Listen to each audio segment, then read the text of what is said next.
Okay, so we continue with the Unit 5 material. This is a presentation about the Namibian census, the dealing frame, and some applications of this census applied in Namibia. Yeah. So these are the big three blocks we are going to cover during this presentation, during this unit. Just to introduce the issue of the Namibian national census, since independence, Namibia has been somehow forced to or recommended to follow international requirements to conduct a census, a population and housing census every 10 years.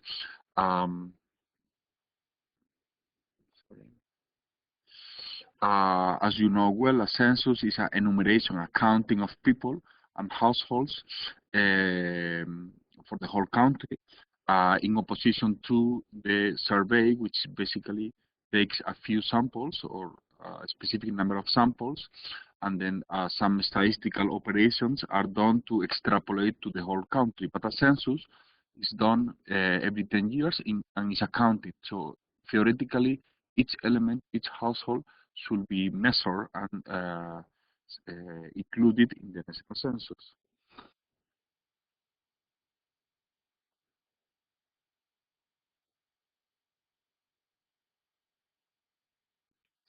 That's why the censuses are reliable and critical data which can be used for any socioeconomical and demographical status of the country application. And in Namibia, it has really been a crucial data set to plan development and program implementations. Since before independence, the information about the whole country was a bit diffuse, ambiguous, but since the census is undertaken, a very clear and detailed information about the population is available for policymakers and decision makers at a high level.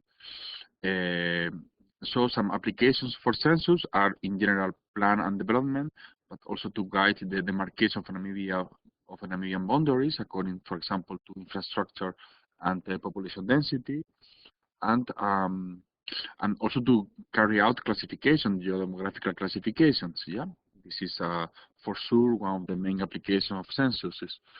There is a mandatory reading, which is here you find the link in the presentation, but it's also available in Moodle. This is the output for the census 2011, some outputs. But what is very important here is to find out how the census is conducted, because for the enumeration phase, you find a lot of outputs, a lot of details. This document is actually a preliminary output for the census. But it's very detailed in terms of implementation of the census more than the actual results. You also have uploaded the actual results, the summaries, the official report after the census provided by NSA, the Namibia Statistical Agency, and here you find the general numbers. But here this document is even more important because you can figure out how the census was conducted. Which are the limitations of census 2011? Basically, one of the main limitations is the type of data which was collected, since it was not collected lifestyle characteristics, also incomes and expenditure figures, and also the values of the properties. These are the maybe three big shortages that you will find in the last census.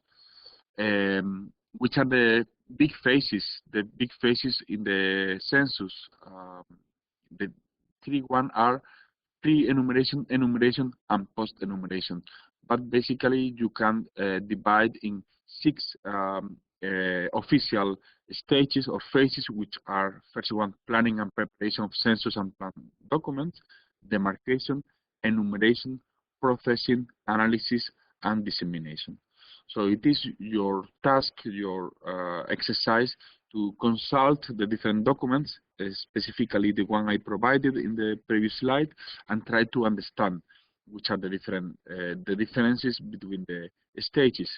We already covered this in general terms for all the census in the world, which is a planning, which is a demarcation, enumeration stage, but you should do a bit of research to understand how this phases applies to the Namibian case.